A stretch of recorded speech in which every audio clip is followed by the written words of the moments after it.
Ito mga pre, XR 150 na naman tayo. Problema nito, dahil DC type yung motor na ating ginagamit, at check muna natin kung may laman bang baterya ng ating motor. Walang kurinting lumalabas siguro ito sa kanyang goods naman, yung kanyang sasiyan. May ilaw naman, may kurinte. Check natin ang kanyang kurinte kasi hinatak lang ito patungo dito.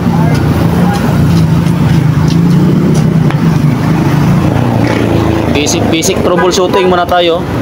Check natin kung may kurinti bang lumalabas. Ayan mga pre, walang kurinti. Ito, unahin natin, hanapin muna natin yung kurinti nito kung saan nagtago. At kung makikita na natin, saka natin susunod yung iba. Step by step tayo, kurinti muna unahin natin. Tumungo tayo sa kanyang CDI kasi mostly sa issue nito mga motor na ganito, XR 125 at saka XR 150, yung kanilang CDI madali lang nasisira. So ito yung resupply ng kuryente patungo sa ating ignition coil. So i-check muna natin. Itong purong red, ito yung supply ng kuryente galing sa ating susian. So i-check natin. Pag-check, dapat naka-on yung susian, tapos naka-ground yung ating test light dahil positive yung hahanapin natin. So gamitan test light. So okay natin yung line ng pula. Goods naman yung kanyang supply ng kuryente, may positive naman. So next hahanapin natin yung kanyang ground. So sa paghahanap ng ground, lipat natin yung kanyang test light clip dahil ground yung hahanapin natin. Lipat natin sa positive yung ating test light clip. Check natin ulit sa ground. May kuryente. Umiilaw siya. Meaning kapag umiilaw tong green, purong green, so ang ground niya is okay. Umiilaw yung kanyang purong green, so may ground siya, may supply. Susunod naman natin i-check yung kanyang pulser at saka yung kanyang, ito yung kanyang pulser. Check natin to.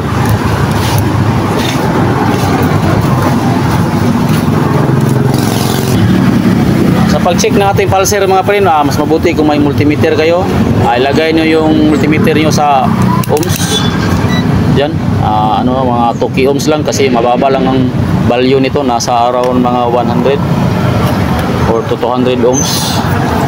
So sa pag-check nito, yung kanyang yung dalawang test probe, yung black, yung ground, tusok natin sa ground nito kasi goods naman yung kanyang ground, at saka tusok natin sa may blue na may lining na white. Good siya, may reading yung ating pulser 241, 2.4 ohms, 2.41 ohms. Good yung ating pulser. So possibility, mas malaking possibility na ito yung sira. Pero bago natin yan desisyonan na ito ang sira, check muna natin yung kanyang papuntang ignition coil.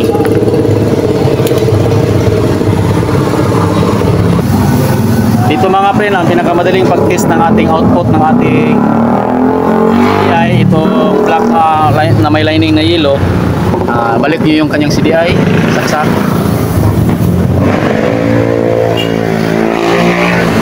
Yan, saksakan natin yung CDI. Tapos itong wire papunta sa ignition coil, ito yung positive. Body ground lang natin. Kapag may kurinting lumalabas dyan, ito yung wire na may lining, black na may lining na yellow, body ground lang natin. Tapos on natin yung susian, tapos pa-kick natin kung may kuryente bang lumalabas. Kick daw ko, migo. Tiri daw. Kran daw po.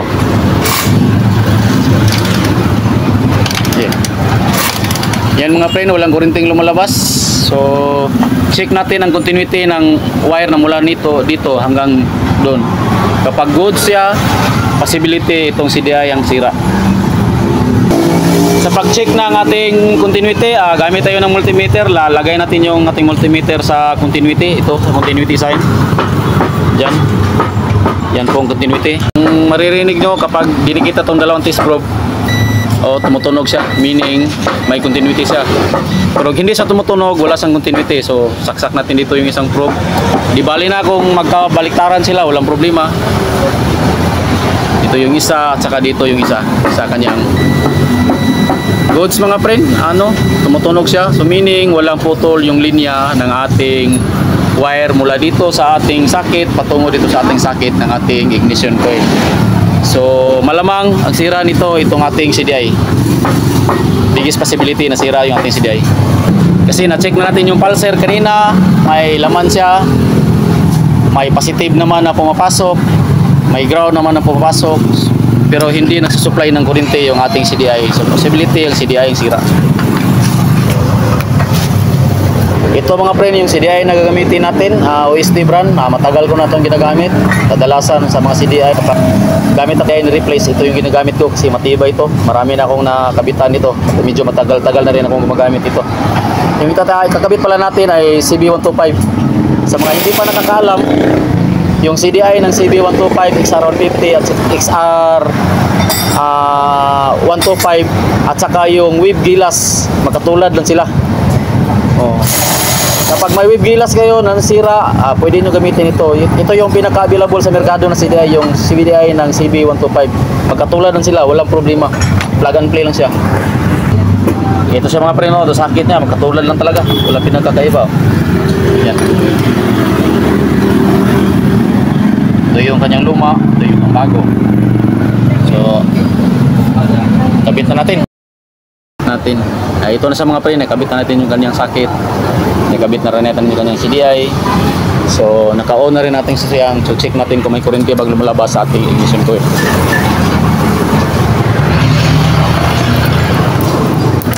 O yan mga pre, may kuryente nang lumalabas.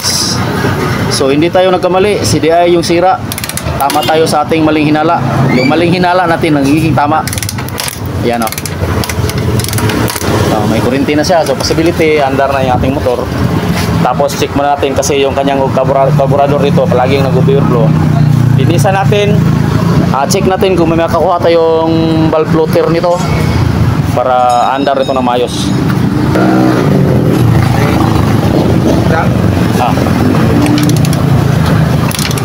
Kaon wala. Ito. Ayan, may kuryente na mga preno. Okay. Klaro. Ay, matunog. Okay. Ayan mga friend, tumutunog na, may kuryente na lumabas. Ayan.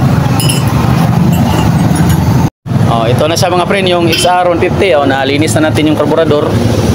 Nagpalit na rin tayo ng bagong spark plug. May kuryente na siya, tapos nalinis na natin yung kanyang carburetor. Nagpalit na rin tayo ng valve floater kasi palagi itong tumutulo.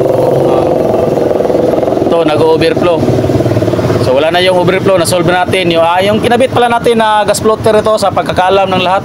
Ito lang ito lang ang brand. Bonus ko na sa mga mekaniko, yung gas floater ito katulad lang sa Honda Beat Carb. Beat Carb yan, Honda Beat Carb. Magkatulad sila ng valve floater. Para hindi na kayo malilito dahil mahirap hanapin yung repair kit dito. Yung ganitong repair kit. Ito yung ginagamit natin, MSK ang brand, maganda naman to. Tapos sa Beat, yung valve floater niya. Magkatulad din talaga sila, yung sukat, yung laki. Kaya ito yung resulta niya ngayon, okay na. Kahit hindi naka-off yung kanyang fuel cap, okay na rin.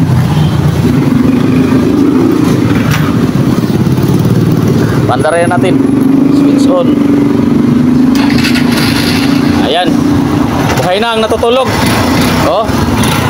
Natutulog na ito eh. Ayun, gising na. Ayun lang mga friend. At saka ito mga friend, yung sanhi ng pagkasira ng kanyang CDI pala is umabot na talaga yung panahon niya. Kasi chinek natin yung kanyang voltmeter. Okay naman yung voltahe na ibinibigay niya, 12.8. Ayan, 12.9. Pag nirave natin, nagre-range siya ng 13, 13.2, 13.4, 13.9. Normal naman. So hindi natin masasabi na yung nag-cause ng sira ng kanyang CDI is sira yung kanyang voltage regulator. Yung kanyang voltage regulator okay naman. So hindi siya nagkaroon ng overcharging at overpower, over na current flow sa kanyang CDI. So ito talaga sira na talaga siya. Kasi ang sabi ng may-ari, kapag tumakbo na siyang malayo-layo, mga around 20 kilometers to 30, Diyon na nagsimula mamatay yung makina tapos lumalamig, gumaandar naman. Sintomas yun na yung CDI mo is pasira na. Yan, ay balik na natin yung kanyang CDI. Hindi ko na ibibidyo yung sobra nito kasi ano lang, yung signal light lang ang kulang. Sa susunod na video na natin yung signal light, pero natalakay ko na rin sa inyo, napakita ko na rin kung paano natin magayos nito ng ganyang handle switch. Yun lang po mga friend.